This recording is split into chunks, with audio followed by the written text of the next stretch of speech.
Good evening, ladies and gentlemen, and welcome to this week's Fake Accents Unite. Uh, bit of a strange one. This evening, I'm joined by Tailed Feature. Good evening, sir. Good evening. We were supposed to also have Ginger Bill, but he's ill, so he's had to pull out. The Britisher is ill, so he's had to pull out. Everyone else who I have approached about the stream this evening has basically said, I'm busy or there's a family issue or something like that. So I'm starting to feel like I'm being snubbed. It's starting to feel like it's deliberate. There's no, what do you think, Tail Feature? Are you the only one who's not in on the joke? Well, I was going to say I obviously didn't get the memo. Yeah, Dankil has been messaging you non-stop on Twitter, and you just haven't logged in. And he's just saying, whatever you do, don't go on Fake Accents. Yes, that's definitely what happened. Good evening, chat. I see some the regulars are in. It's always good to see you. Evening, Teabag. Evening, Saurosapien. Show comment man. As always, whilst I'm not eligible for super chat, you can send messages that you can guarantee I'll read out by following the link in the description of the video. But after shilling that, I suppose we get on to the topics for today. Absolutely. Yeah. So first things first, if I remove this Sargon meme that's just been sent to me. So we just wanted to play video games. We've got a bit of a faux pas by the let me screen share 1 second. Bit of a faux pas by the BBC, as always.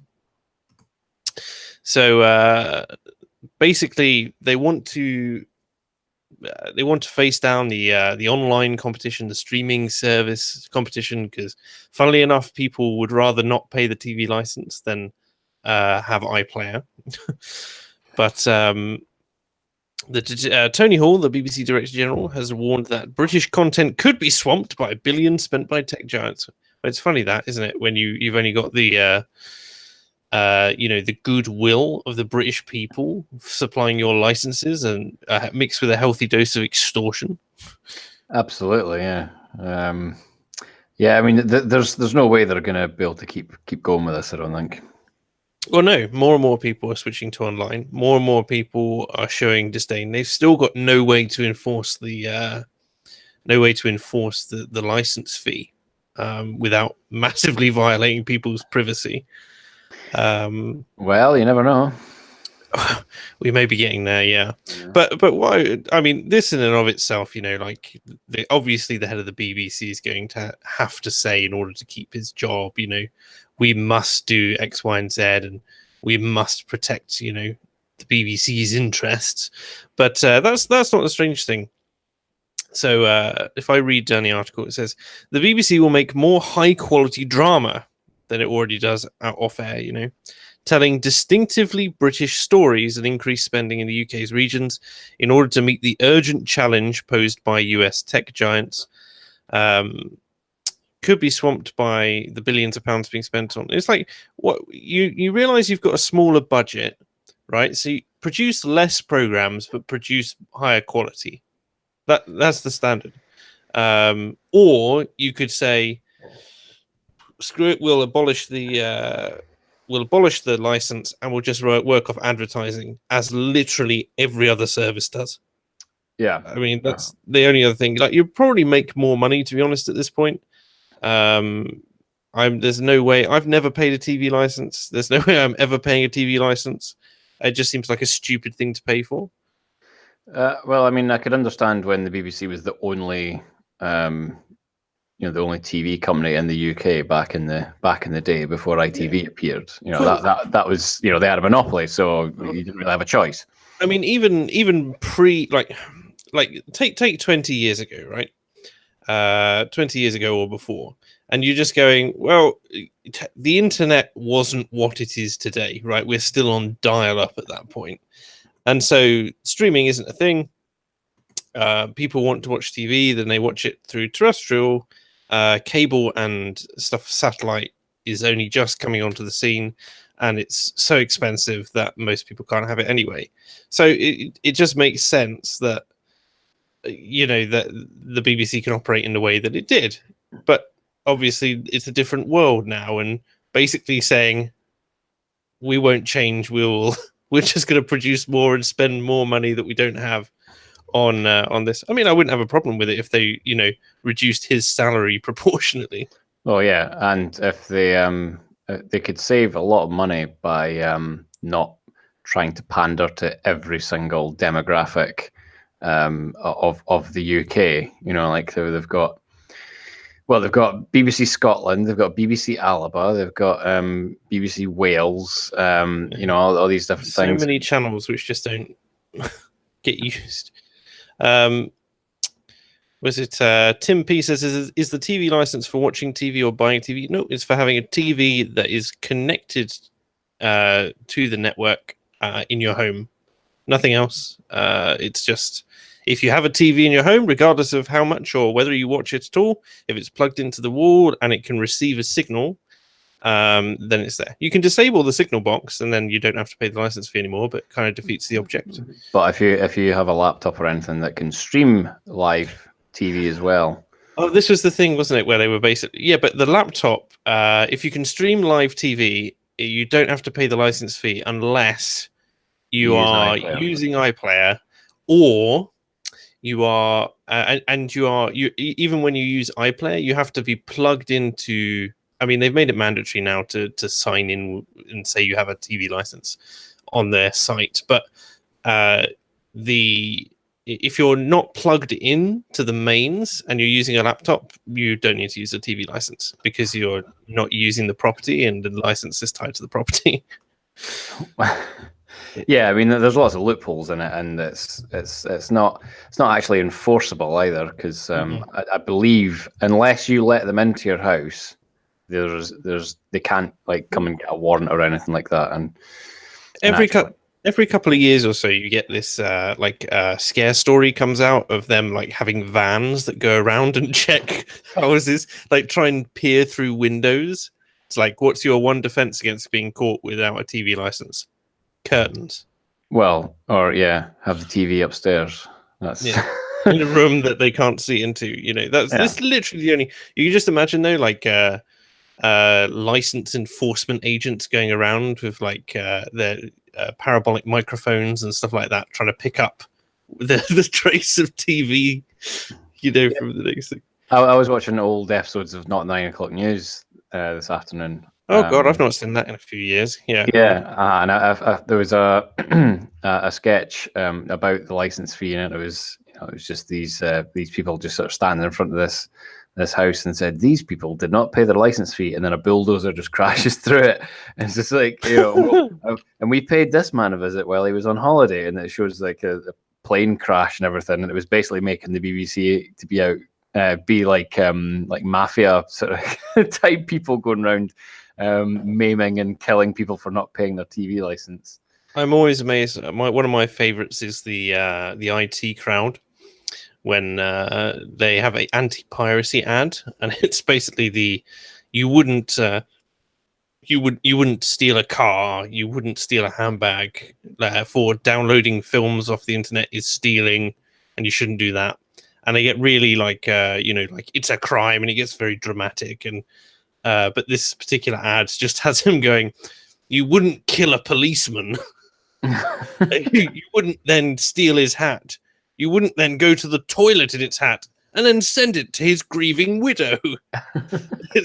And then steal it again.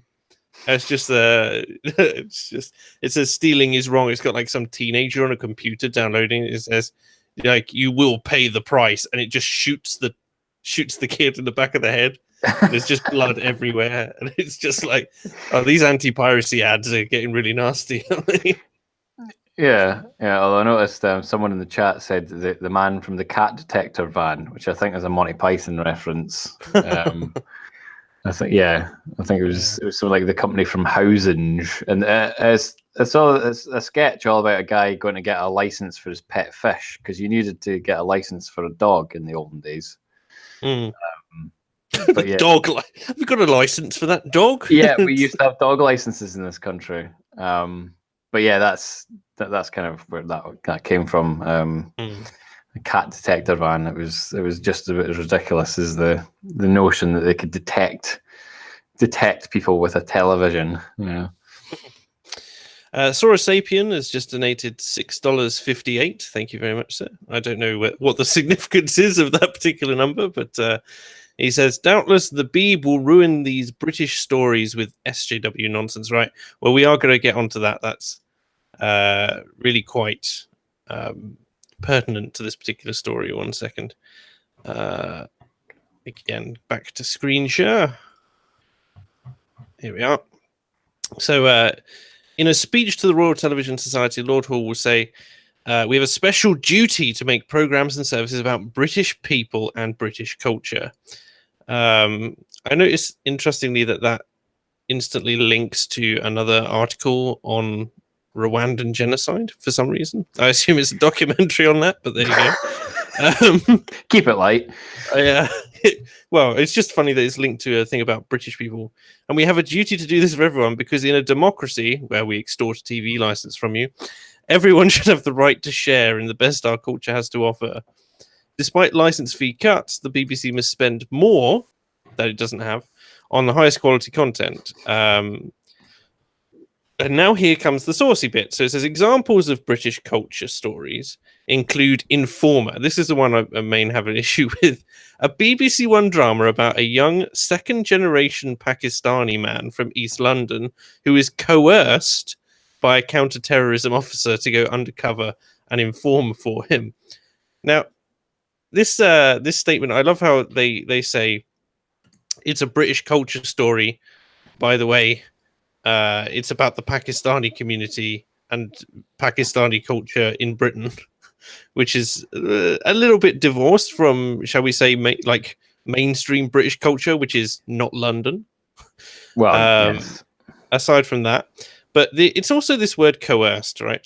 I just don't understand the use of the word coerced. The only way I can think of that, there's two ways I can see this series going. Sorry. So one is, this second generation Pakistani man is going to be a criminal, like a petty criminal who gets turned by the police, into informing for them at the cost of not going to jail. Right? That would make sense in one thing. Or the other one is that the corrupt police are going to blackmail some random second generation immigrant into infiltrating things because he's brown and he therefore fits the part. And I'm just like, well, there's no way that this could go. But if it's the latter, then coerced makes sense. Although I think it's misrepresentative of our police force. Our police force wouldn't be anywhere near an immigrant community, as we've noted. Yeah, they would be as competent as that. If it's the former, in which case, like, the coercion is like, it's not really coerced so much as like is convinced, right? It's just like the whole wording of this sentence, and specifically the use of that word just makes it look like it's going, oh, you gotta feel sorry for the informer. I'm sorry, I'm not going to be able to identify with a man who, if according to my, what I'm originally saying, who is a criminal who becomes a snitch. Like, it's very hard to identify with British stories. Like, we want to tell these authentic British stories. It's hard to feel sorry for someone who's a criminal who becomes a snitch as well. Yeah. But yeah, it's very, very emotionally charged language, saying coerced like that. Calling it the police will be the bad guys from Rose of Dawn in chat. Perhaps he gets coerced into paying. He hasn't. No, it's not that he gets coerced into paying the TV license. Holy spatula! It's that he hasn't paid his TV license, so that's what they're coercing. You need to go and inform on a terrorist cell. Why? Or you'll go to prison for not paying your TV license. He gets caught with a potato peeler on the street. You know, that's the. It's actually one part British political drama and one part BBC. Self-aggrandizing sort of propaganda.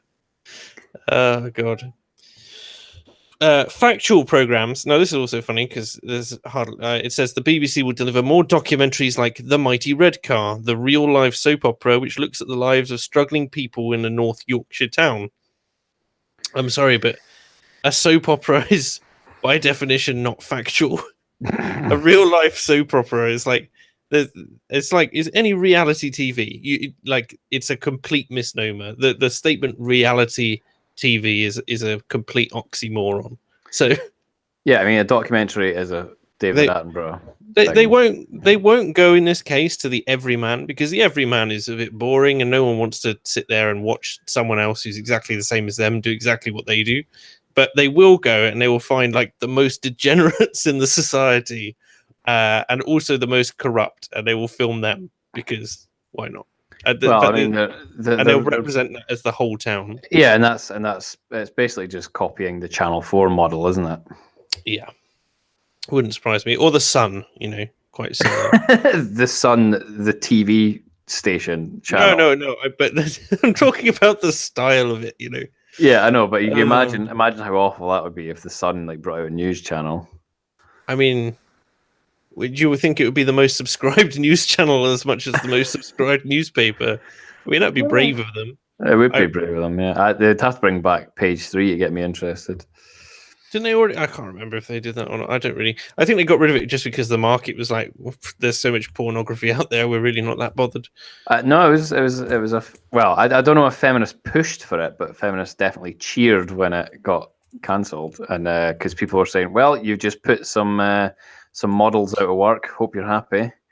We have an Eddie Izzard impersonator in chat who's saying we should maintain the British TV license. The BBC is a national treasure. could be the real Eddie Izzard, to be honest with you. Unlikely though, isn't it? I mean, really. Would everyone here destroy the British economy to fulfill their sexual desire for a no-deal Brexit? I mean, it's clearly him. No, you're right. I'm convinced. Let me see. People are saying Gogglebox exists. People are willing to watch anything. Oh, it's like reality TV is heavily subscribed to, but to call it factual is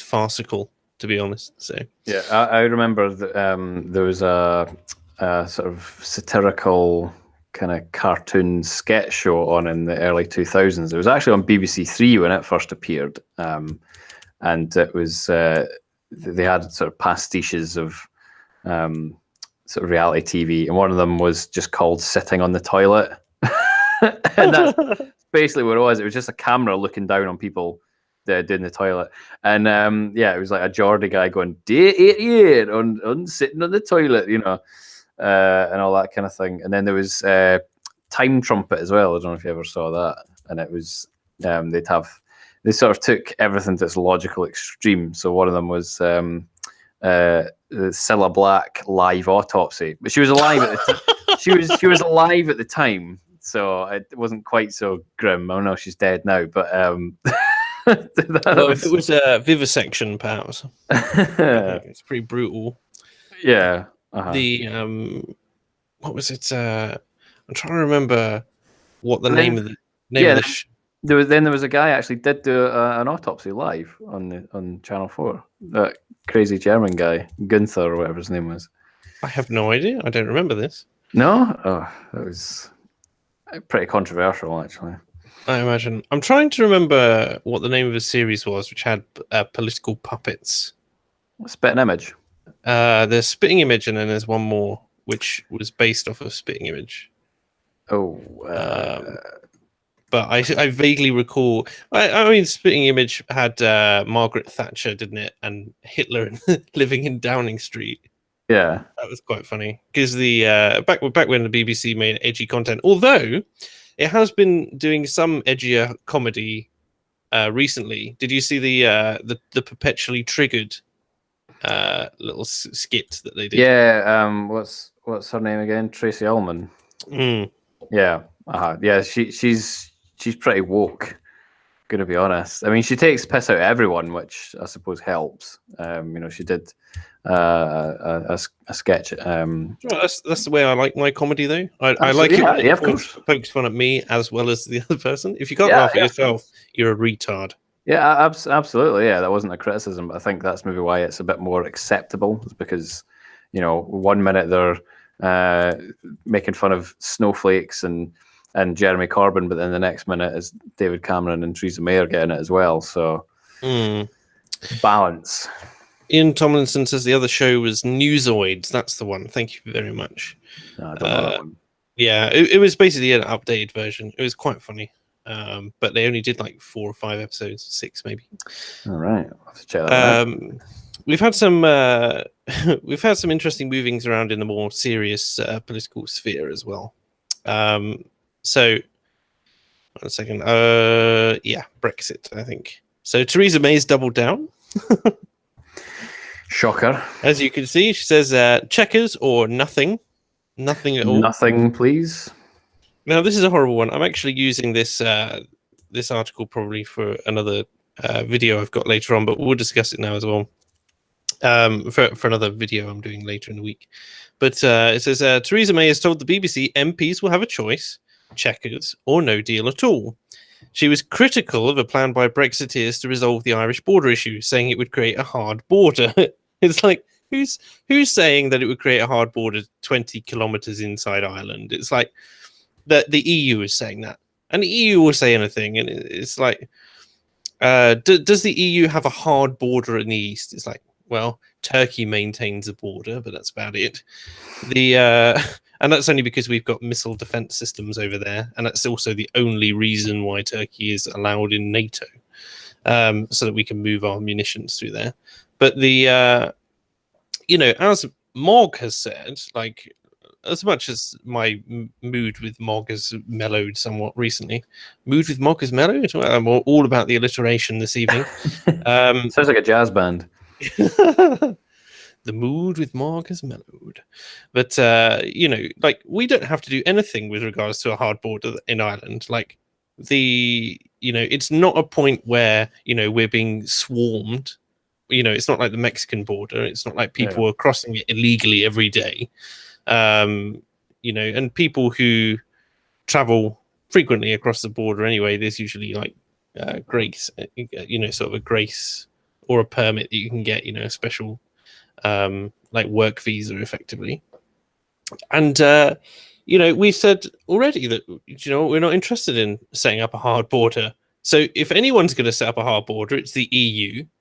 And if they decide to do it, well, the pain and problems of managing it fall on the EU. They will have to staff it with EU customs officials. They will have to staff it with EU guards, etc.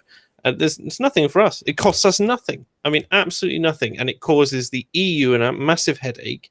And it causes a lot of bad will to go from Ireland, specifically the Republic of Ireland, who are already considering Irexit, from what I'm being told.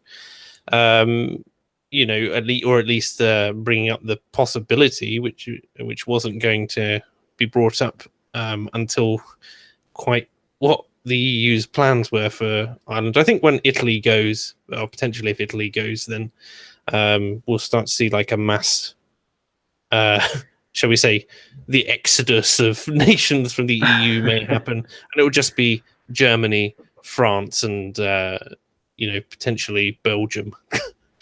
The other thing is that if they do build a hard border, if they do build the wall, then they're essentially going to restart a decades-old war. Something that hasn't sort of happened.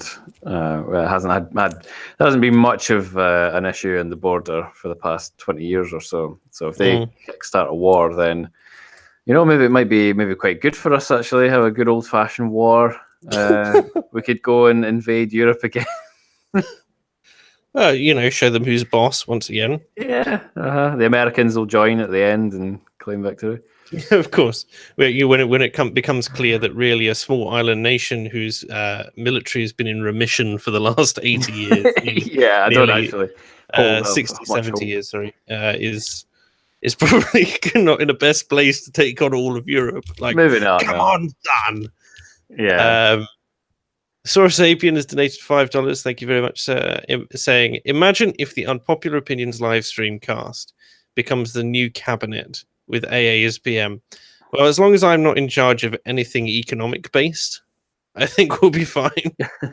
And provided that someone is there to stamp on AA's foot when he starts talking about child labor, then I'm sure that would be fine.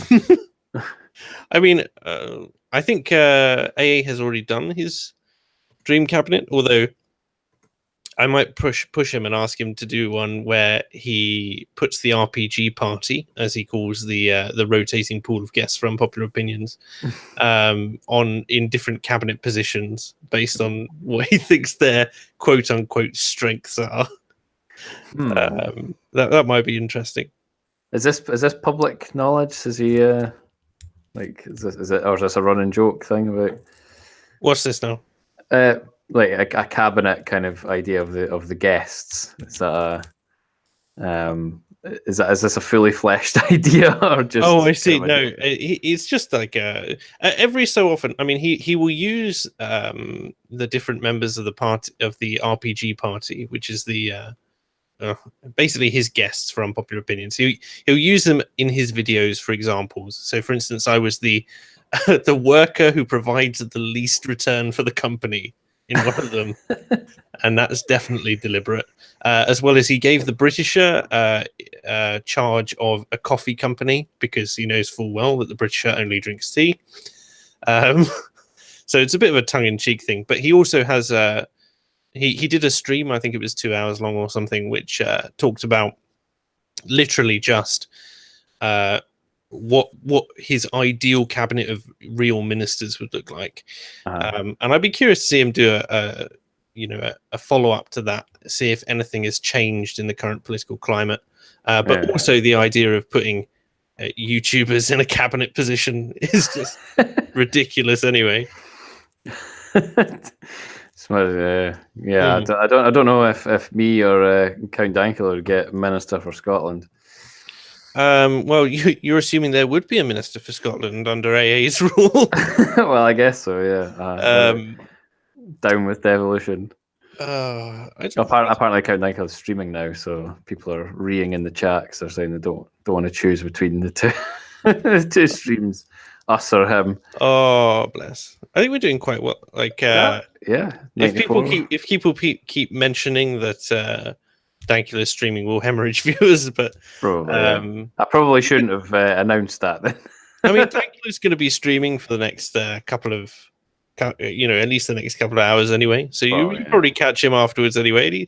You can watch his stuff when it's not. But let's face it, I'm more fun to interact with, and I'm more likely to read your comments out. So that's very true. That's why I like smaller channels. The show comment man says you're assuming there'd be a Scotland. Ouch. That's pretty brutal. No, I think AA likes Scotland. I just don't think he thinks it's very productive. I can't really argue with that, to be honest. Privatize the alt-right, says Lawrence Tim. Well, he's already pretty privatized, don't you think? It is, yeah. Let's let the Dalai Lama handle immigration policy. For anyone who doesn't know, the Dalai Lama came out and said Europe should be for Europeans. So that makes him an instant racist. Yeah. But privatize Scotland, yeah.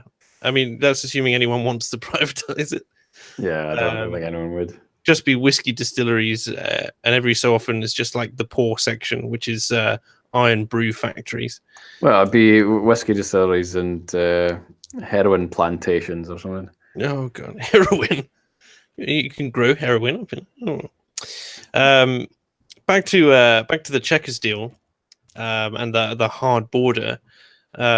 Ex-Foreign Secretary Boris Johnson has said attempts to resolve the issue of the Brexit deal so far were a constitutional abomination. I can't help but agree, but I mean, the man is erudite when it comes to. I love his his phraseology. I still maintain to this day that the greatest insult ever said in political space was him calling London Council great supine protoplasmic invertebrate jellies. Like that was his. He did that in one sentence. Because they were supposed to confront him on something he'd done wrong, and they refused to. And he was like, "Confront me, then, confront me." And they wouldn't. And he goes, "You cowards! You great supine protoplasmic invertebrate jellies!" And I was like, "What a lad! What absolute lad! Like the Chad versus the jelly." But yeah. Talk about weed Coca-Cola. I saw it on the BBC website today. I haven't seen that, but I'll look it up, no doubt, in a second. Shadow Brexit Secretary Keir Starmer said no deal will be catastrophic, of course, despite the fact that it really wouldn't be, provided that we said that we were aiming for a no deal or a minimalistic deal, that if they didn't agree to our terms, we'd be happy with a no deal. Apparently catastrophic in that people were too casual about it. He told Panorama it's not viable, it's rhetoric, not reality, and it can't be allowed to happen. Of course, I bet he votes, he's in favor of the people's vote as well. And now this is interesting, right? Because the IMF has said that the UK economy will shrink without a Brexit deal. That's not what the IMF has said. If you read the full report, which I have, the IMF says, due to the uncertainty in the British government over the Brexit deal, investment in the UK has been smaller than we would have expected.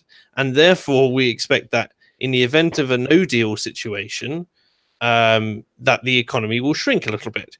And in the event that the Chequers deal goes through, that the economy should stabilize. And we predict 1.5% growth for the next 2 quarters or whatever. But the reason for that is really simple, isn't it? If we have the Chequers deal, nothing changes. Absolutely nothing, except that we're not in the European Union in all but name. In all but name. In only name, sorry. Yeah, so we're in the EU, but with no say. Yeah, with no say. We have to abide by the common rule book. There's no difference in trading with us than trading with the EU if you're outside the EU. We would still have to be maintaining the single market. For businesses, it's there. So the status quo is maintained because the status quo. The idea that a no-deal situation wouldn't be relatively uncertain is certainly true. But it's like, if the main point is that, of course, investors haven't been investing in the UK. Like, who wants to invest in the UK where either it's going to be the status quo or they've got no idea what they're doing? If they said, do you know what, we'd be happy with a no deal because look, here's all the things that we've got planned for the event of a no deal. Here's all the tariffs and all the, or whatever we would put things. Here are the trade partners that we would be looking to reach out to, or we have a list of trade partners that we are in talks with. That would be the thing, because that, you're restoring confidence in the market. The market needs to have confidence in the government as well.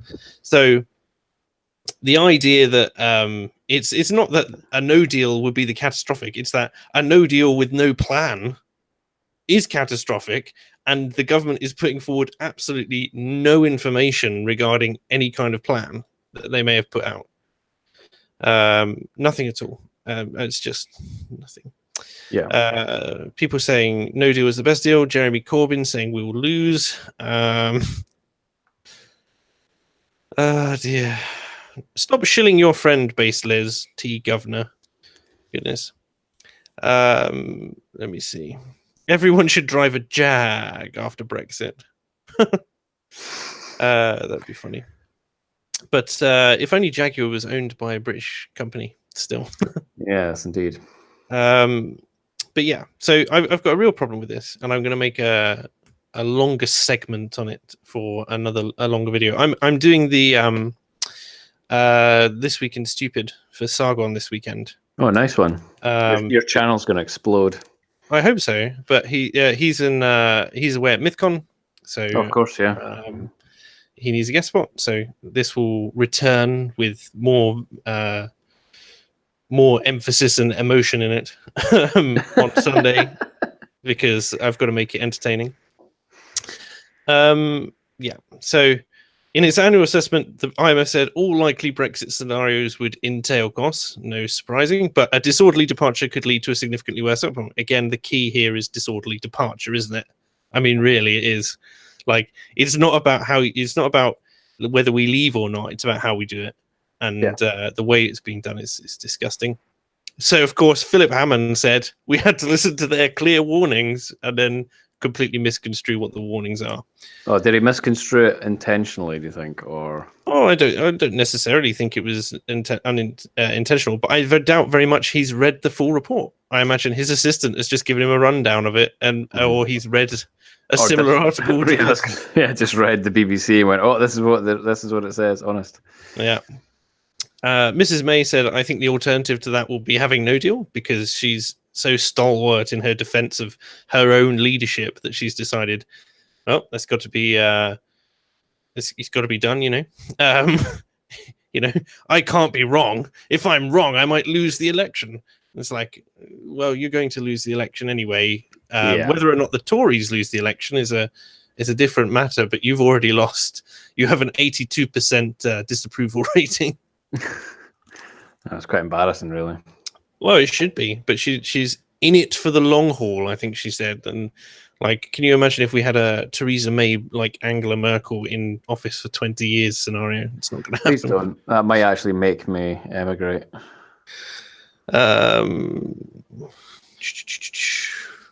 Eddie Izzard says Sargon of Akkad is an alt-right fascist and transphobe. Seems legit. So yeah, seems legit. Blah, blah, blah. There we go. That's just like, I can't tell. Sometimes I see something that looks like a serious comment and I realize it's by a Jeremy Corbyn alt account. So it's like, we could ask the poor to build. We're talking about the gulags. Yeah.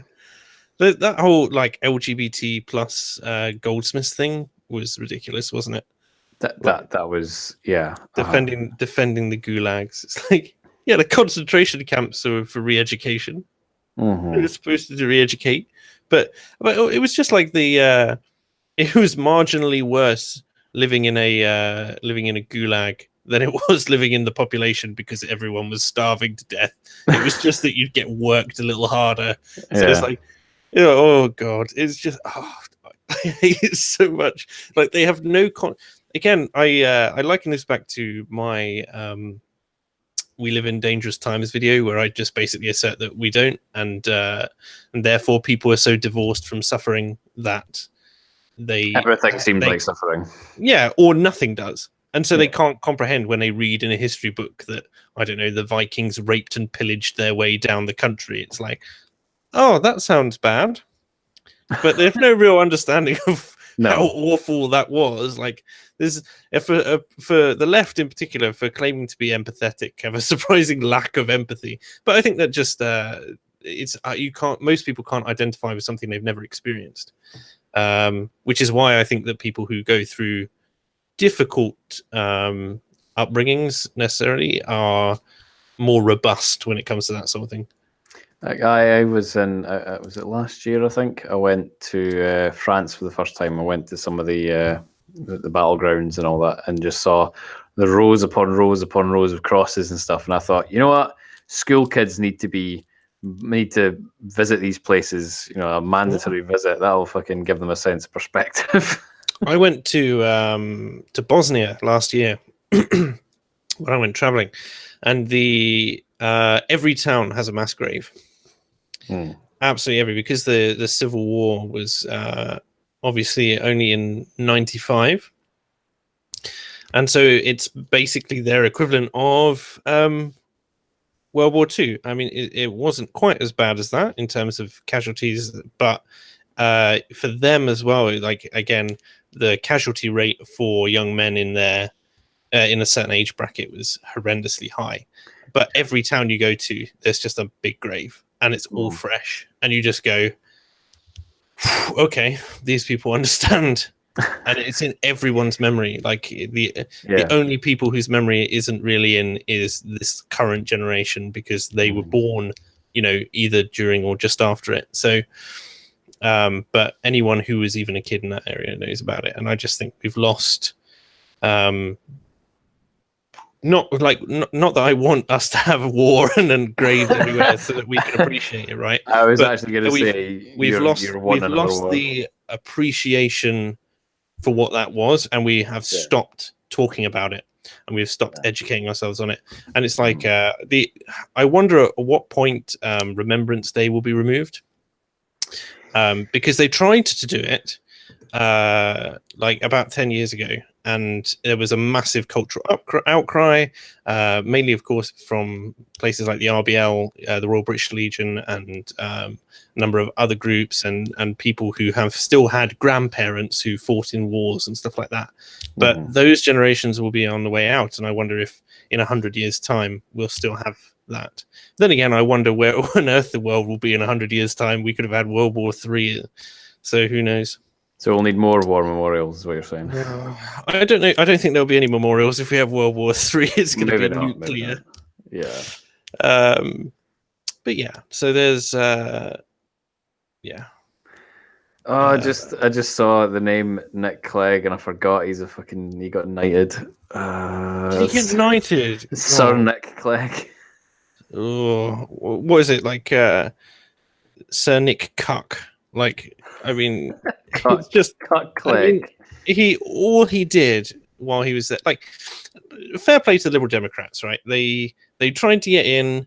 They formed a coalition government. They were then screwed over in every single vote, effectively, right? Because they resisted some changes and some of the stuff that the Tories wanted to bring in, which would potentially have been damaging. But I haven't cast my eye back on the decisions they claim to have helped prevent.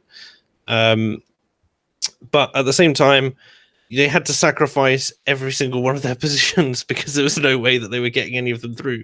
So they were ineffectual.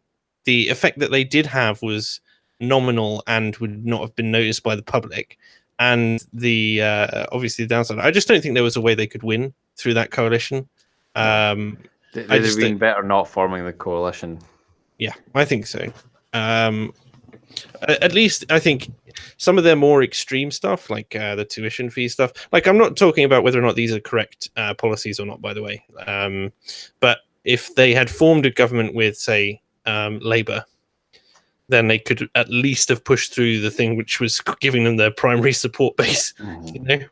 Yeah, so apparently his style of address is the Right Honourable Sir Nicholas Clegg. Oh, stop it. Yeah. Vomit. Sir Nick claimed. Oh, God. Why? It's brutal. Yeah. The Harry channel has donated $5. Thank you very much, sir. It says, all kidding aside, has anyone done a serious inquiry into Theresa May's and her cohort's possible conflicts of interest vis-a-vis Brexit? No, I don't think they have. I find it bizarre that someone who clearly is not acting in Brexit's best interests, it's like the best interest. Leaving the European Union means leaving the European Union. It means not giving them an inch, and it means not taking anything with us. We don't want any of their stuff with us. It needs to either be already ratified into British law. We can pick and choose what we want afterwards. Like most of the statutes. But this is the main thing. I think our government's just incredibly lazy. I think that it's really easy to let the EU handle things like, oh, what subsidies are the fishing industry going to get, and what are we going to do about free movement, and oh, here's all the EU standards on like food preparation, because then the ministers who are in charge of these things for the UK don't have to worry about them. Like, it's just an EU standard, and if the standard changes in the EU, then they get to modify it. That's it. But the rest of the time, that means they don't have to do anything really, except attend surgeries, for their community, and look good for cameras, right? It's a cushy job, and at the end, you hope to have made enough of an impact so that you get a job in the European Parliament. At which point, you're being run by your aides anyway, and you're not paying tax if you're. Well, I mean, the British ones do pay British tax, but let's face it, it's just not going to happen, is it? Not really. I mean, the average is 15%. I remember during the Scottish independence referendum. Sorry to keep harping on about that, but one of the things that made me very suspicious about like wanting to so the Better Together campaign was just the amount of people in high up positions that wanted the status quo, and I was thinking, well, they must be getting something out of this. Then they must benefit from the union. Obviously, they just spoke about how, oh, you know, we're a family of nations and blah blah blah blah blah blah blah. And the same sort of thing with Brexit as well. There are so few pro Brexit MPs, which kind of made me think, well, I'm probably going to vote for Brexit then, because if they're getting stuff out of the EU, I don't benefit from being in the EU, so screw them. I just think, to be perfectly, like, the lack of graft is one, painfully obvious, but also just indicative of the kind of job that our MPs are doing. The fact that we're also not holding to account. I think the British public is, to a degree, responsible for the behaviour of its MPs in a way that we should hold them to account when they are not doing their job. But the trouble is that bureaucracy being made bureaucratical is somewhat complicated, and the layperson is apolitical and they don't really care about that sort of thing. So there's also the fear, I think, really since 2003, when the Million March happened against the Iraq War, and was basically flatly ignored by the government, like that disenfranchised like the British public in a way which rocked society. And I don't think civilian intervention in politics has been the same since. Even when you have things like the people's vote thing, which obviously I'm opposed to, but I wouldn't stop them protesting. And they can rally up 200,000 people to go through. Like, you'd think that something that was determining the future of the entire nation would rack up more people than 200,000. Yeah. I think people are so disenfranchised and disconnected from a system which, to be honest, is not looking after them and is not doing its job for them. And like most people I know nowadays just choose not to vote. That's the sad thing. Yeah. Mm-hmm. I vote because I know what it costs people to get me the vote. So I make sure that I try and make an informed decision. But even then, I've spoiled my ballot a few times. I count that as a legitimate vote because it's not something which like we don't have legitimate representation in this country. It's very, very sad. Yeah. And on that grim note, sorry, I went on a bit like that. God, I can't tell how many of these are fake accounts anymore. I'm assuming Gina Miller is a fake account. Anyone with a real name is a fake account, apart from Lawrence Tim, of course. Can we helicopter the MPs? He says. I don't know. It's one of those things. Like sometimes, violence being a legitimate political tool. Sometimes they think about how things could go. I think riots are probably inevitable at this point, at some point, but we'll see how it goes. And it won't happen certainly until it starts affecting people's day-to-day lives. I think people are very comfortable nowadays, and so they just don't and won't. They won't go that far. They won't. It's like the Article 11 and 13 thing from European Parliament. That won't go anywhere until it starts hitting people at home. In the same way that like Facebook, like the Dankula thing, has only it started hitting out at regular people. There was that girl Chelsea Russell who got like community service and stuff like that for posting up rap lyrics as a tribute to a dead friend. And there was also this other kid who had something similar. And funnily enough, we haven't had any more cases since, because there was a little bit of a public backlash. But interestingly, that particular statute of law hasn't been removed. It's just been people have stopped taking it. And I think Dankula obviously has a big part to do with that. Although obviously he's still having to appeal. That sort of thing. Yeah. Yeah. So there we go. Let's go to our next thing, which is interestingly about students. So this is the NUS.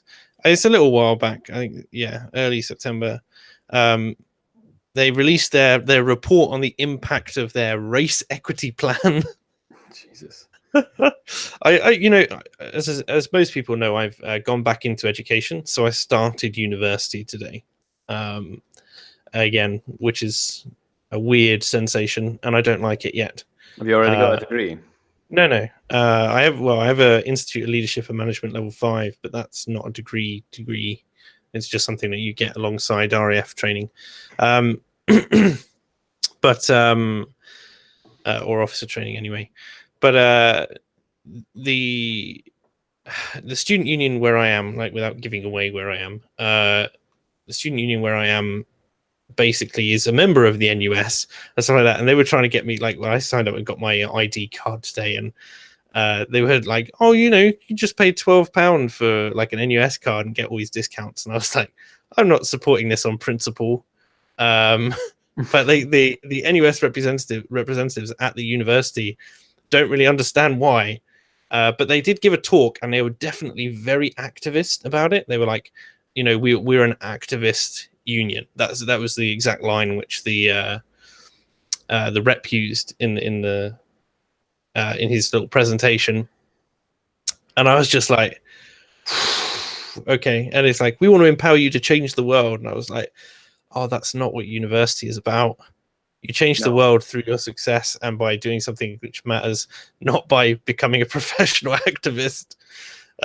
Typically anyway, because lobbyists and activists exist and they can do quite well for themselves, but I can't remember the last thing that got changed by quote unquote activists being activists, right? And like not in the traditional sense of an angry mob kind of thing, anyway. No, or not even like an angry mob, like a protest march, or a protest march or something like that, and like a change in the law just hasn't happened as a result of that. It's one of the reasons why I was slightly, you get disenfranchised with things. It's like, because one, the government's going to ignore anything that doesn't grind London to a standstill.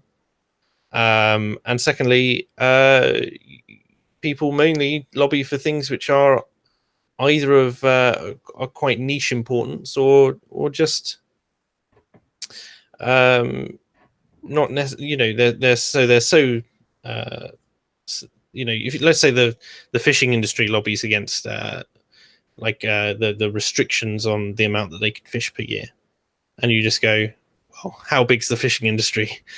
It's not going to have an impact, and most people aren't connected to the fishing industry, and so they're not going to march alongside you. So it's problematic, isn't it? Because people look after their own. So I think unless like literally the whole of the fishing industry went on strike, and that's not something I'd recommend, we'd have a problem. But yeah. So, do you mind if I ask how old you are? Oh, I know you're not meant to ask a lady their age, but ballpark figure. All right. I am mid-20s. Okay. Yeah. Younger than me. Yeah. How old are you? 32. Strong. Everyone seems to assume that I'm in my 30s. I assumed late 20s. So most people. It's quite funny. No, I wouldn't tell you that story on air. That's fine. Maybe later. No, but I went back to uni as well. Well, a number of years ago now. But yeah, I did. I left school, went straight into college, university, got a degree, and then went back a few years later. And even just being in your mid-20s, when you restart, you've got a completely different outlook on the world. I sat down to the lecture today, and once the master's students had left, I was like, these are all children. And then we had to do these icebreaker activities where we talked about, why we were there. And they were like, what's one thing you're nervous about at university? What's the thing that you're primary? And I was like, the politicization of my education.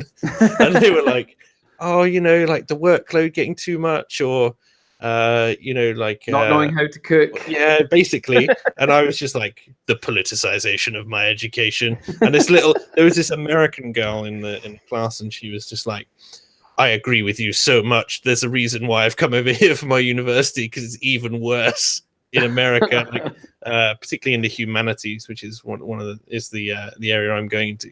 So it was just like, oh, there's someone here who gets it. But there you go. Well, the rest of them, they'll get it eventually, hopefully, if the Marxists don't get them. There is one of the lecturers stood up today and was like, "Oh, my focus is social psychology and examining rape culture," and I was like, "Oh, I bet you don't actually study real rape cultures, do you?" It was so clear. There is just something like, I don't mean to judge, Greg, because for all I know, she could be, but there's just that Anita Sarkeesian-esque smile that they give. And it's like it's such a patronizing SJW. Yeah, the condescending. I'm right. It could just be her face, but there's just something about it where I'm just going, oh, I could tell the second that you stood up, I knew exactly what you studied. Oh yeah, I mean, I've just started this training course. Again, I'm not going to go and say what it's about, but I mean, it's all adults. And basically, the first half an hour, we got lectured to about how Brexit is a big issue, and that we're all, anyone who voted for Brexit is racist and all this kind of thing. And I was thinking, this is really unprofessional, because this is not a political training course at all. It was nothing to do with politics whatsoever. Yeah. And that was, and everyone was going, yeah, just like, figuratively just wanking each other off. And I was just stood there, just like face like thunder, just like, oh my God, please tell me it's not going to be like this for the next 18 weeks. Because I really want to just go, well, I voted for Brexit, because I just imagine that'd be it. I'd be ostracized, from the first day there, and that'd be it, and everybody would hate me from then on. I remember doing my first like when I was in the military, like, as most people know, and this is where I lose all of my viewers, right? I voted Remain. Like at the time, I was Remain and Reform. I figured that we're a massive economy. We have a big we have big sway. If we utilize ourselves correctly, we can reform the EU. Oh, how naive I was. Yes. But I distinctly remember having a conversation with someone. Like, it must have been really hard. Like, I didn't like this person. I still don't like this person. I think she's vacuous. But she voted Leave. And so on. But she was stuck in a room full of Remainers, basically, because they were all sort of that age where you don't really know about politics, but you quite like going to Europe for holidays, and most of them hadn't done their research, so it was just like, why do you want to break up like solidarity with your neighbors, etc. And she ended up having a breakdown over that. I was like, oof, like, Remainers get nasty. Yeah, well, because that's the thing. The guy that was just preaching, basically.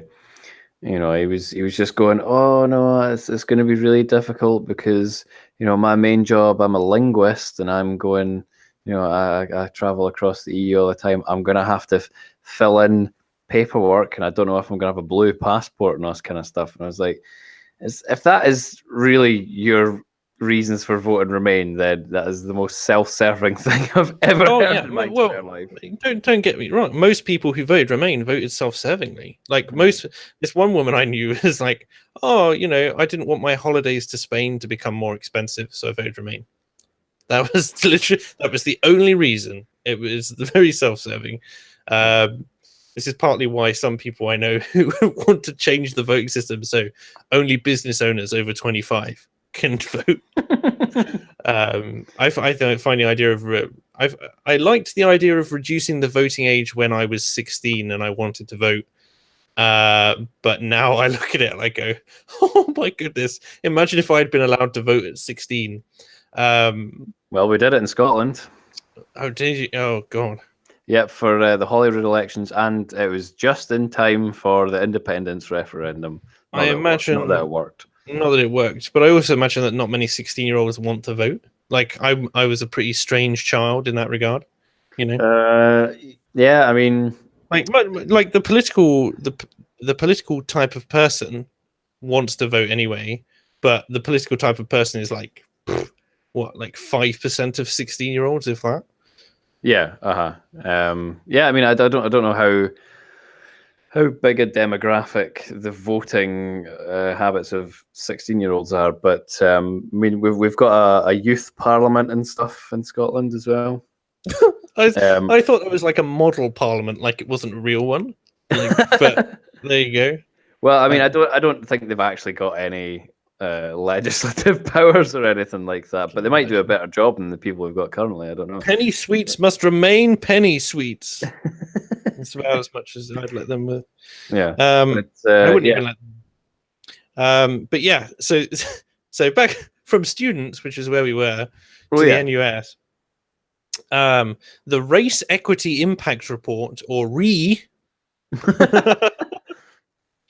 is a combination of work dating back from January 2017, highlights the quote-unquote progress we've made, outputs and achievements.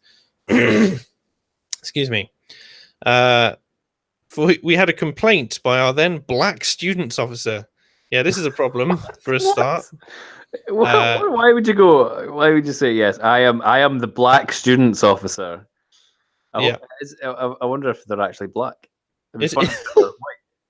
Oh, they'll probably have an issue because you're not allowed to stand or vote if you're voting for the black students officer. If you're white, you're not allowed to. Is there a white students officer?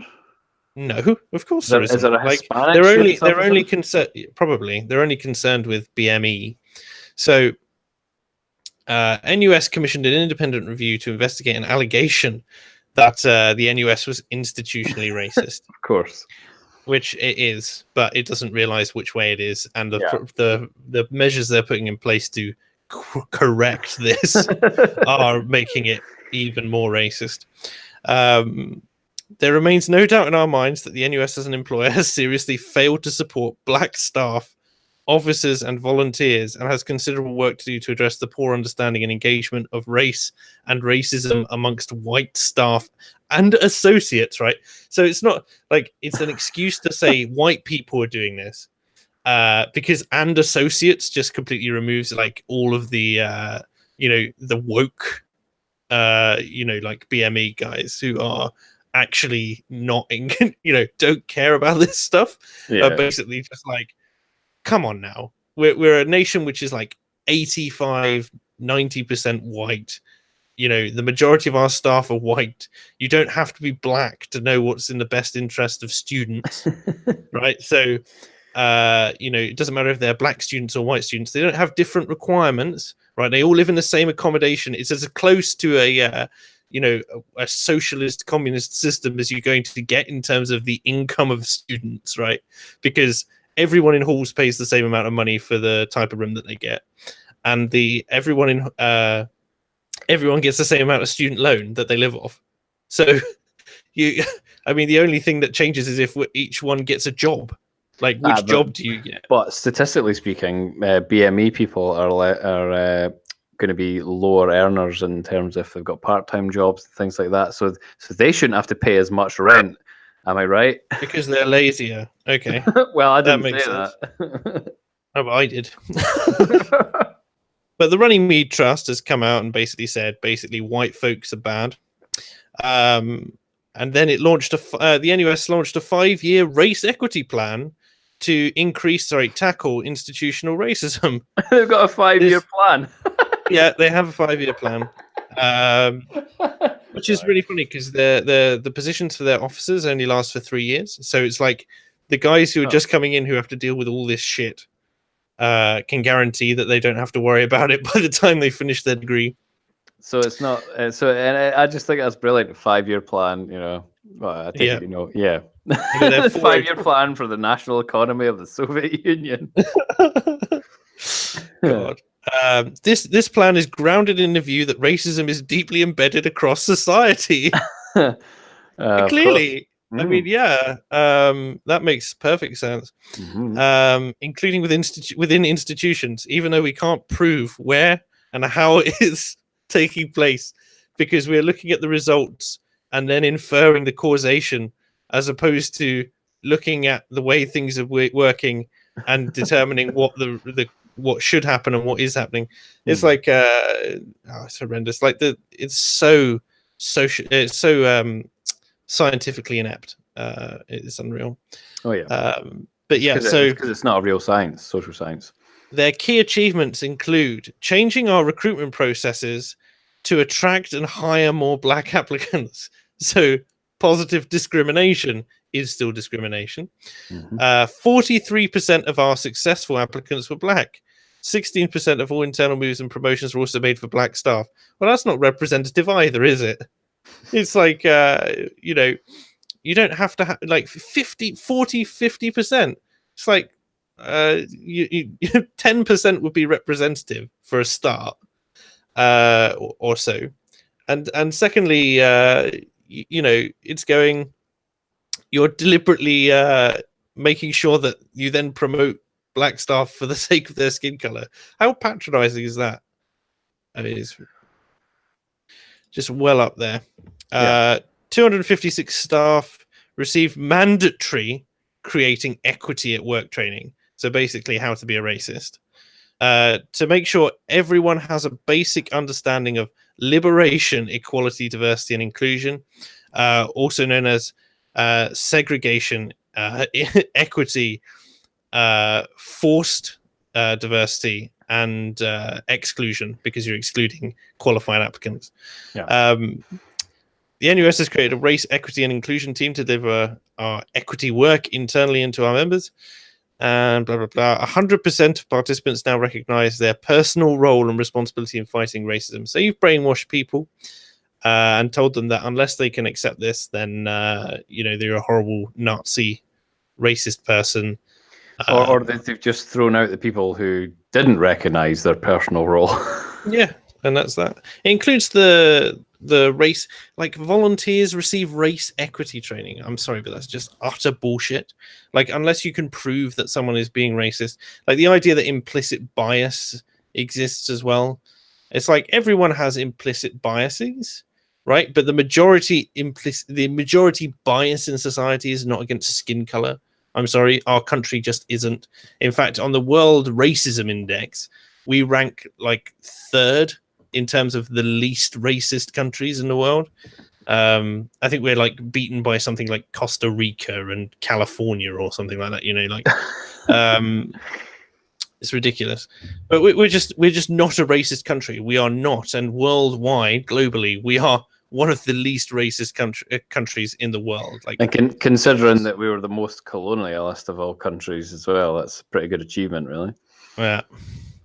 But speaking of basically institutional problems, Labour has been criticised over a rape claim inquiry, being accused of dragging its feet over an investigation into the way it handled a rape allegation by an activist.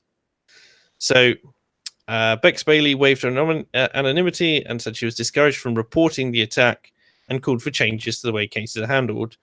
But the party said it would launch an inquiry. It still hasn't.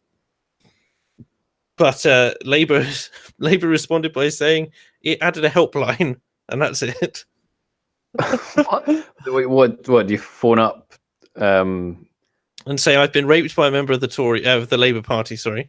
And they go, "Oh, that's nice," and hang up on you. They go, "That's nice. Are you Jewish?" Sorry. yeah, basically. For the many, not the Jew. A party source also said that rule changes would be considered when the ruling meets on Tuesday, when a committee meets. She'd been told by a senior party official that reporting what happened to her would damage her, and she was then given no advice. Yep, so this helpline does say, reporting this to the police, I've been raped by a member of the Labour Party. Okay, now calm down. Reporting this could damage your career and your standing. Goodbye. That's basically it. Labour has commissioned a review by QC Karen Monaghan to investigate the way it handled the allegations, to assess and make recommendations about handling such complaints. How to sweep them under the rug 101. It's just so deserving. But and of course, people are calling her incredibly brave. I mean, I just don't see what's brave about reporting a crime.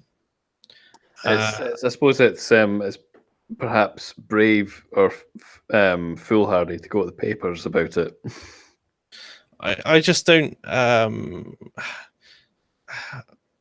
like the bravery aspect. You know, going to the papers is your choice to address the issue and so on and so forth. It's like, yeah, if it's going to be it's going to be traumatic for you. I have friends who have had PTSD, including one guy who literally got friendly fired upon by a friendly tank, and you know, and it's traumatic, but he can talk about it, and he goes like, the only thing is like is he can't do certain things because it brings on hallucinations, but the rest of the time he's perfectly happy talking about why it happened and that sort of thing. You know, he doesn't want to go too much in depth because he's worried it can trigger an episode, and so it's like just saying, by the way, I you know, you don't have to go in detail and explain how he raped you, right? You just need to say, I was raped, and here's the case for it. If you need to write it down, and then you only need to do it once, and you say, I have a written statement, and you carry the statement with you, so that you don't have to relive it. You just give it to them and you say that's that. And there are things like in negotiating with the media as well. You can say there's things you're not going to say or talk about, you know. And with regards to the police doing something, like, I just don't see it being brave. Like, that's the thing. Like, I really struggle to understand, as someone who knows a lot of people who've been victims of abuse, as long as you're comfortable with the idea that that person can't get to you, there's nothing brave about it. I'm more interested. I'm kind of reading that, and they're talking about that the parties have procedures in place. Why would any party need to have procedures, you know, in the event of rape, break glass kind of thing? Can you imagine? Yeah, the rape hammer. Yeah, So surely the police are the ones that need to have procedures in place, and if anyone has broken the law, then they get expelled from the party. Surely that's it. I mean, what procedures can they have in place? Well, this is the thing. You know, they're so busy policing online hate crime and banning people who people who tell Dankula that they're going to kill them. Yeah. So you're basically saying the parties have to take the law into their own hands. We're looking at mob justice. I mean, we're going to be Mad Max by the end of the decade. Certainly once France has been glassed and it's all just a desert. And nothing of value is lost.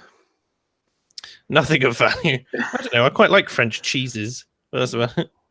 Oh, well, you could make the same cheese here, though, could we not? They don't have champagne. Could you not make it here?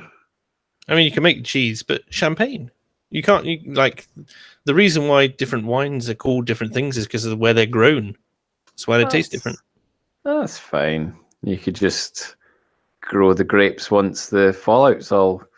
I mean, you're just saying that because you've never seen a bottle of wine in your life. It's all tonic wine. It's all and Buckfast, isn't it? Yeah, like, Buckfast is tonic wine. Yeah. Yeah. Made in England. Of course, we've got to keep you in submission somehow, and keeping you all perpetually off your tits. That and the heroin. Yeah. What is it with you and the heroin? Like. Well, I'm so used to being on streams where people will just go, "Oh, you're a heroin addict because you're Scottish," you know. Like I've never heard the stereotype that Scottish people are heroin addicts. No. Have you never seen Trainspotting? No.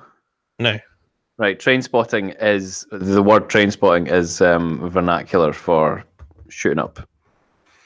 Really? Yes. And here I genuinely just had no idea. I assumed it was just about the stories of three people on different points down a train line. I have absolutely no idea. No, it's not. It's about heroin addicts. I mean, like, I knew it was a gritty drama, but I just assumed it was that was the link. Was that it was like like episodic? You know how three lives intersect, despite being changing lanes. That film. I've never, but then I've never seen the film. I've never read a synopsis. I know that there was a sequel released to it, and I know it's one of the most successful films that's come out of the British film industry. But there you go. Yeah, you'd have to watch it with subtitles, I imagine. I doubt it. I can understand Scottish. In fact, I had someone who, although what was it? I was in a Discord chat last night, and one of the Scots decided he was a bit pissed, and we had an American in with us who basically he said, "Oh, you don't realize how much I'm changing my accent right now, so that I can guarantee that you understand what I'm saying." And she was like, "No, everybody isn't like that." And of course, he then changed his accent back to what he should normally sound like, and she had no idea. Yeah, I'm kind of the same. I do tone it down a little bit depending on who I'm speaking to, but yeah, I was speaking. It was either on Discord or it was on another stream, and someone said, "Oh, go and say something like really Scottish," and so I said something, and yeah, they just went, "Sorry, I don't understand heroin." So that's how sort of widespread this kind of stereotype is. When you speak, it just all your words are laced. That's what it is. Yeah, pretty much, yeah. Oh God. Mm-hmm. Does this mean Nicola Sturgeon is a heroin addict? I mean, there are many people who would say Nicola Sturgeon is a heroine. I'm not one. No, I'm definitely not one either. No, she is awful. Let me see. My mate from Liverpool translates for me. That is the one accent that I can't stand for the whole of the UK is the Liverpool accent. There's just something about it. I don't know what it is that's rubbed me the wrong way. And I'm sorry if anyone listening is from Liverpool, but I just can't stand any other one. It's fine. Like you can have the UK equivalent of the Deep South, like a Sussex accent. You can have a Highlands accent, and I'll be fine. Even have a Welsh accent, and I'll probably be fine. But Liverpudlian. I just think of the Scousers from Harry Enfield and Chums. Just going, hey, calm down. I watched it. I'm having like flashbacks now. I'm so triggered. The I just said, calm down. The what was it? A Good Day Out. That was just this book that I read when I was in secondary school, and basically the gist of it was a group of inner city Liverpool school kids who were going on a day trip, and we had to watch the video interpretation of it back when video was a thing, and basically it just the accents just ground on and on and on. Like some of them I don't mind, and I don't mind people when I talk to them in person most of the time. It's just like, I need breaks, man. I need breaks. Chancellor of Memes says, as an American, I love the Scouse accent. And I say that because you're an American, your opinion doesn't count. Strong.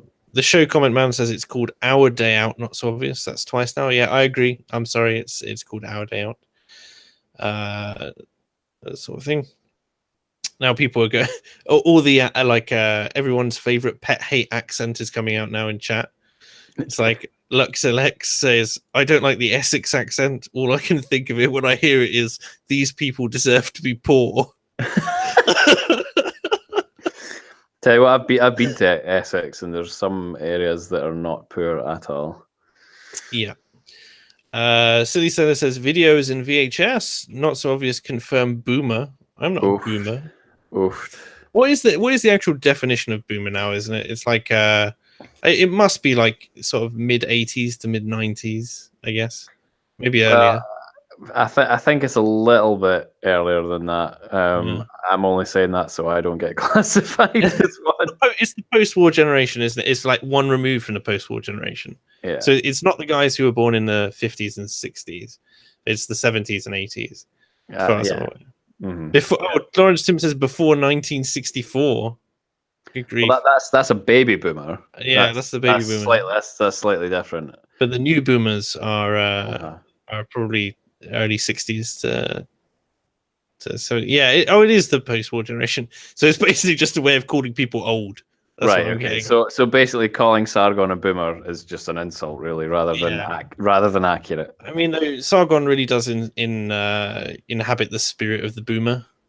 Yeah. I think I do as well, because I'm not very technologically minded at all. But if having you said that, I've never started a stream and sat for 20 minutes without fucking having my sound on. if you yeah, that was pretty horrendous. But I was quite enjoying reading along in silence, to be honest. I thought, oh, he's got it on a queue or something like that, and it's just, you know, a bit of a pre-read.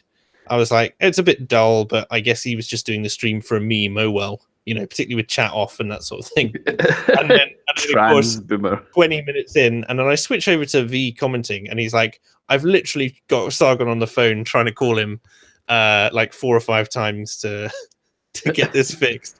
And then you hear him on the phone as he just goes, what do you mean? I'm streaming, V. Why do you have to call me? Like, and he's like, no one can hear you. No one can hear you. But of course they can hear him on V's stream as he goes, oh fuck, you know, like and of course V's in stitches and so's the chat. It's just absolutely brilliant. Yeah. And if people don't know the Arc 1 story as well, do you know the Arc 1 story with regards to Sargon? So Sargon decided that he was going to set up an Arc server, and that he was going to let people in, and he was going to have this password that let people access, you know, the basic tier, and it was Arc 1. So people could log into the game, and there'd just be a character, like a normal character. Anyway, within like 4 hours of him putting this server live, his entire management account for the Arc server was compromised, and people had like taken his character off places it shouldn't go, and were spamming out like admin messages and preventing people from joining and all sorts. And basically what he'd done is he'd just set the management password to the same password as the normal password, so they were both Arc 1. and it was really like, I was being told about this by the moderator of that server, and she's like, it's really rather quite sweet. He said to me when I went in and fixed it for him, he said, it's my community. I didn't think that they would hurt me like this. It's so sweet, but that's so naive. Basically, yeah, he's like, oh, it's naive. Although he has learned to edit, so in the last year or so, like properly, rather than doing what I do, which isn't edit properly. And I am going to have to edit properly for this weekend. So yes, I've got some hours ahead of me learning how to move my logo around the screen and flip it and put text up. So that'd be fun. Ooh, but hey, at least it'll be skills for the future, you know. Yeah, that's far more technologically advanced than what I can manage with my editing software. I like that. I basically just picked my editing software up on the cheap from Humble Bundle, so that was great. But I love how I bring my little anecdote up, and people just are still arguing about what the boomer generation is. Yeah, what constitutes a boomer? What constitutes Gen X and millennials? Sargon is a boomer because he hates being called one. Well, that's fair enough. Gen X is are basically boomers. Everyone just assumes where generations begin and end. It's about I believe that for me it was always 32 years for some reason. I thought a generation was 32 years. Now I'm being told it's closer to 20, so maybe it's just arbitrary. I always thought it was about 25. So Gen Z are now mid 2000s. Z, surely. Oh my goodness, what did I just?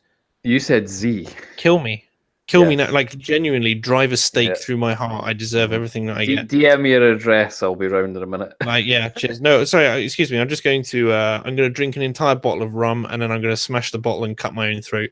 Joan Everton says trolling is the most wholesome, meaningful form of love. Yeah, I mean they did it, like they sent it after they played with it for about an hour. They did send him all the screenshots and said, look, and this is a flaw, and you probably ought to do something about it. And he was like, okay. But and then of course he was like, I can't manage this. I have no idea what I'm doing, and assigned the moderator. At least he's honest, though. At least that he's, you know, that's one thing. Now of course people have heard me use the disgusting Americanism, and I know I should be shot. Yeah, someone's going to take that and edit that and put it into a song or something, a remix. People like fake British. You'll be saying lieutenant next. And aluminum. You were meant to colonize the Americans, not speak like them. I love it. Yeah, I could be a helicopter. Do you know, I throw myself into the rotor blades. I'll pilot the helicopter up myself and just fly it into a volcano. Screw it. Oh, dear. Where is the nearest volcano to us? That's a bit of a random question. I'd find one. Yeah. Maybe an underwater volcano. I would just drive into the Mariana Trench. That'll do, yeah. Who knows? Let's see if Not So Obvious starts doing questioning intonation. That is. Or the soy boy voice. Edinburgh Castle. I can't hate it. I hate it so much. I can't do it myself. I can't do it anymore. Edinburgh Castle sits on top of an extinct volcano. I did mean. Does it actually? Yeah. Okay. Yeah. Is it extinct like Yellowstone Park is extinct? No, that's dormant. That's the word you're looking for. Don't correct me. Don't correct me on my own stream. Well, I have to now because you speak in American. Yeah. City Sailor says Z confirms fake accent. What strange world are we in that the mother of truth was right? The mother of truth is Ray Murasami, who's an ex-stream guest of AA's who everybody hated and loved to hate. Well, I was going to say, imagine being corrected by a Scot. That's got to be like. You know, I deserved everything I got from that. It's like Harry Channel says, "Not soy obvious." You're a patron, Harry. He's allowed to say that. Oh, he's the only one who's allowed to say it. Oh. Trolling is the best form of love, apparently. Zersit says, "What is the soy boy voice?" I have no idea. I assume it's like the effeminate, like the slightly sort of Valley Girl kind of. I'm not gay, but I'm slightly camp voice. And your voice has to trail off at the end like that. It's a voice that hasn't been polluted by hundreds of cigarettes, you know. So, Rubber is shamelessly self-promoting and says, "Go to my channel. I did a video about the soy boy voice." Yeah, if you haven't seen Rubber's channel, he has a channel called is Rubber Comedy, or it might just be Rubber now. But he's worth a look. He's very knowledgeable. Think of him as like another Britisher, but with yet more anecdotes. So if you fancy that, check him out. Sounds interesting. Let me see. I think I've come to the end of my my articles a little earlier than I was expecting. So unless anyone has anything else to say in chat that you want me to read out in a silly voice, then I think we're gonna bring it to the end. It's been a pleasure having you on, Tail Feature. Thank you very much for joining me. Thank you for having me. I hope you had fun as well. Yeah, absolutely. Yeah, especially that last couple of minutes where I got to mock you for of course speaking improperly.